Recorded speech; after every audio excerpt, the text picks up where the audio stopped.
My man in D.C., how you doing, Henry? Hey, Buck, I'm great. Thanks for having me, man. Appreciate it. I know you're deep diving into this because you're right there, and they're acting like they're preparing for North Korea to invade at any minute. Of course, we're told it's QAnon, militia, right wing. We don't even really know.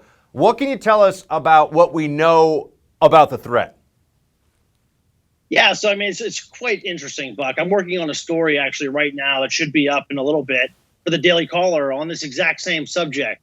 I've spoken with numbers of members of Congress, high-ranking members of Congress, et cetera, who literally have zero clue as to why this is going on. I mean, obviously today there was some speculation about, some QAnon theory floating around about March 4th, et cetera, but there was no real threats or anything that could back it up. I've contacted Capitol Police myself, I think at least a dozen times in the last 24 hours, and received no real answer as to why the House cannot be in session today. Meanwhile, the Senate is in session today. They're doing a full day's work, voting all day today, and they're doing it all from within that fencing that you see, that fencing that Nancy Pelosi and the rest of these, Democrats, have been pushing for since this January 6th riot.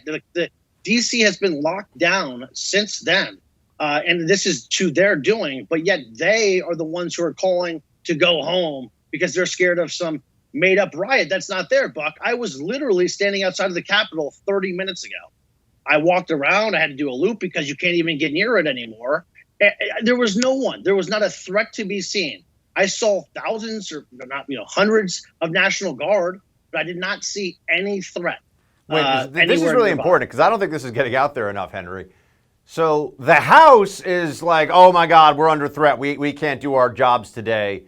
But the Senate, which is also in Capitol Hill, this is the United States Congress, they're doing it. So shouldn't members of the House be calling over to their Senate friends saying, oh my gosh, you've got to get out of there. There's such a serious threat. Or maybe it's Nancy Pelosi playing politics here with the optics?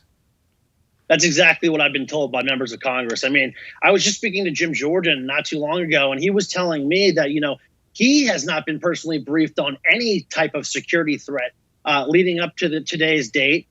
Neither has any member of Congress that I have had conversations with.